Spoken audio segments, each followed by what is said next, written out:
ട്രംപിന്റെ രണ്ടാം വരവിൽ സുപ്രധാന നയപ്രഖ്യാപനങ്ങളുടെയും ഉത്തരവുകളുടെയും ഒരു പെരുമഴയാണ്. അധികാരത്തിലേറി മണിക്കൂറുകൾക്കുള്ളിൽ തന്നെ ഒറ്റയിരുപ്പിൽ ഒപ്പുവെച്ചത് 28 സുപ്രധാന ഉത്തരവുകളാണ്. അമേരിക്കൻ ജനതയെ ഒന്നടങ്കം അമ്പരപ്പിച്ചുകൊണ്ടായിരുന്നു അദ്ദേഹം ആദ്യ ദിനം വിസ്മയകരമാക്കിയത്.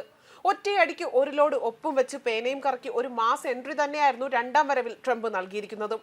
അതായത് സത്യപ്രതിജ്ഞ ചെയ്ത് അധികാരമേറ്റതിന് പിന്നാലെ തന്നെ നിർണായക പ്രഖ്യാപനങ്ങൾ നടത്തുകയും സുപ്രധാനമായ എക്സിക്യൂട്ടീവ് ഉത്തരവുകളിൽ ഉടൻ തന്നെ ഒപ്പുവെക്കുകയും ചെയ്തു.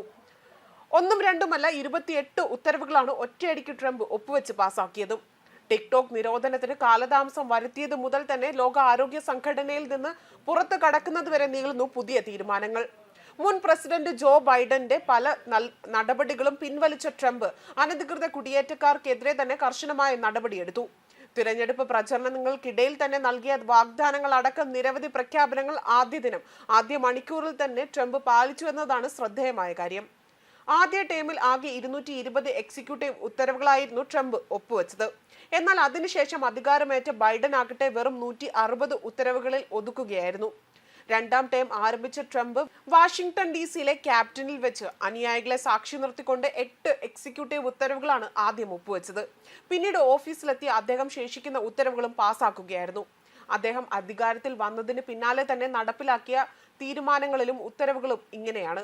ആദ്യമായി തന്നെ നടത്തിയത് ഇനി മുതൽ 2 ലിംഗക്കാർ മാത്രം മതി, അതായത് ആണും പെണ്ണും.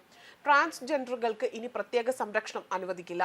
അമേരിക്കയിൽ അംഗീകാരം 2 ലിംഗക്കാർക്ക് മാത്രമാണ്. രണ്ടാമതായി പാരീസ് കാലാവസ്ഥാ കരാറിൽ നിന്നും US ഔദ്യോഗികമായി പിൻവലിഞ്ഞു. ഇലക്ട്രോണിക് വാഹനം നിർബന്ധമാക്കിയ ബൈഡന്റെ നടപടി പിൻവലിച്ചു. ഫോസിൽ ഇന്ധനങ്ങളുടെ ഡ്രില്ലിങ്ങിന് പ്രോത്സാഹനം നൽകി ഊർജ അടിയന്തരാവസ്ഥ പ്രഖ്യാപിച്ചു. ഉപഭോക്തൃ പണപ്പെരുപ്പത്തെ ചെറുക്കുന്നതിന് വേണ്ടി ഫെഡറൽ ഏജൻസികളെ നയിക്കാൻ പ്രാപ്തമാക്കിയ കരാറിൽ ഒപ്പുവെച്ചു. അതേപോലെ തന്നെ ഫെബ്രുവരി 1 മുതൽ കാനഡയ്ക്കും മെക്സിക്കോയ്ക്കും 25% ടാരിഫ് ചുമത്തും. ചൈനീസ് ഉൽപ്പന്നങ്ങളുടെ ഇറക്കുമതിക്കും അധിക ടാരിഫുകൾ ഉണ്ടായിരിക്കും. രാജ്യവ്യാപകമായി ടിക്ടോക്ക് നിരോധിക്കുന്ന നിയമം 75 ദിവസത്തേക്ക് നടപ്പാക്കരുതെന്ന് ഉത്തരവിട്ടു.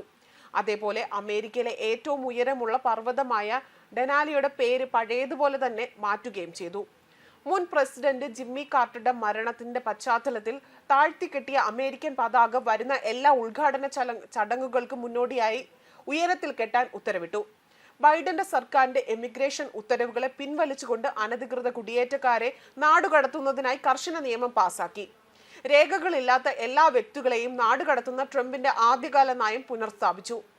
അതേപോലെ തന്നെ US മെക്സിക്കോ അതിർത്തിയിൽ ദേശീയ അടിയന്തരാവസ്ഥ പ്രഖ്യാപിച്ചു.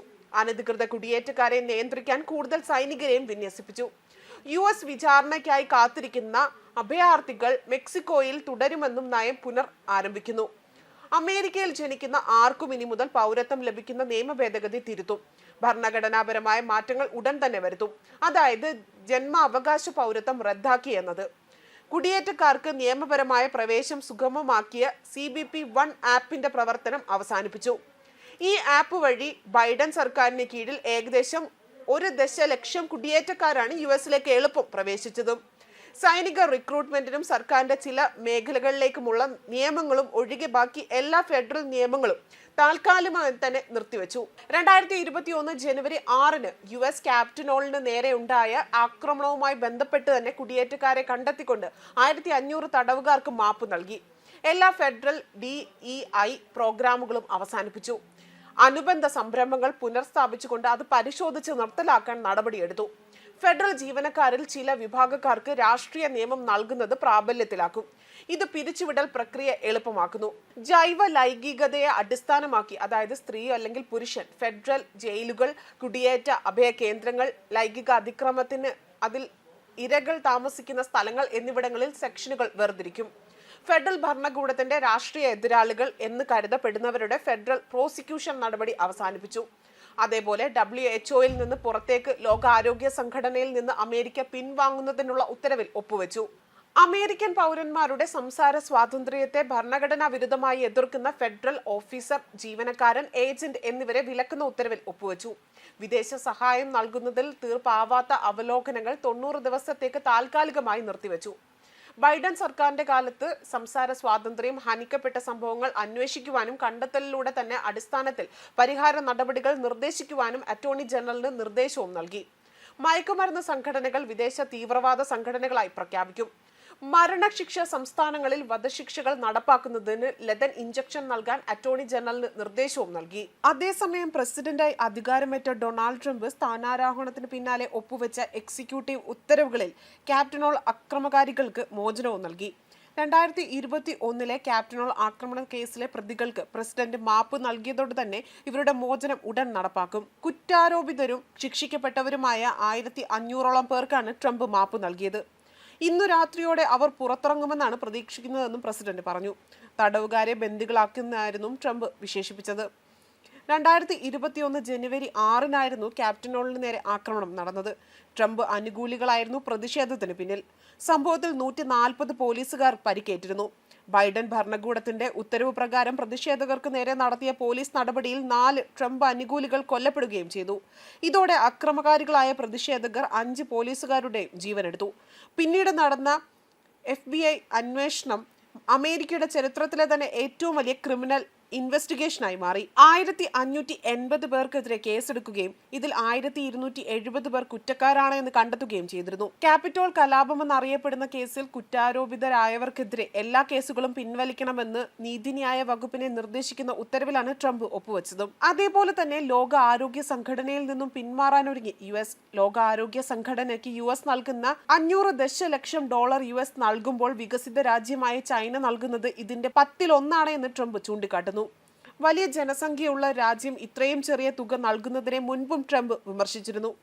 കഴിഞ്ഞ ടേമിൽ ധനസഹായം വെട്ടിക്കുറയ്ക്കുന്നത് സംബന്ധിച്ച ചർച്ചകൾക്ക് ട്രംപ് തുടക്കമിട്ടെങ്കിലും ജോ ബൈഡൻ അധികാരത്തിൽ വന്നതിന് പിന്നാലെ ഇത് നിർത്തിവെച്ചിരിക്കുകയായിരുന്നു. വലിയ തുക US ചിലവഴിക്കുമ്പോൾ അതിന്റെ നേട്ടം ചൈന കൊണ്ടുപോകുന്നതിലുള്ള എതിർപ്പാണ് ട്രംപിനെ കടുത്ത തീരുമാനത്തിലേക്ക് എത്തിയതും. ഈ തുക അമേരിക്കൻ ജനതയുടെ ആരോഗ്യ സംരക്ഷണ പദ്ധതികളിലേക്ക് മാറ്റിവെക്കുമെന്ന് മുൻപ് ട്രംപ് പ്രഖ്യാപിച്ചിരുന്നു. കോവിഡ് മഹാമാരിക്കിടെ സമയത്ത് ലോക ആരോഗ്യ സംഘടന നിഷ്ക്രിയമായിരുന്നുവെന്നും ചൈനയാണ് സംഘടനയെ നിയന്ത്രിക്കുന്നതെന്നും തിരഞ്ഞെടുപ്പ് പ്രചരണ വേളയിൽ ട്രംപ് കുറ്റപ്പെടുത്തിയിരുന്നു. US-ന്റെ പിന്മാറ്റം മുൻകാല രാജ്യങ്ങളെയും ആഫ്രിക്കൻ രാജ്യങ്ങളെയാണ് കൂടുതലായും ബാധിക്കുക. US ധനസഹായം നിർത്തലാക്കുന്നതോടെ തന്നെ പല പൊതുജനാരോഗ്യ പരിപാടികളുടെയും നടത്തിപ്പ് പോലും അവതാളത്തിലാകും. 2022 2023 $1.284 ബില്യൺ US ലോകാരോഗ്യ സംഘടനയ്ക്ക് നൽകിയത്.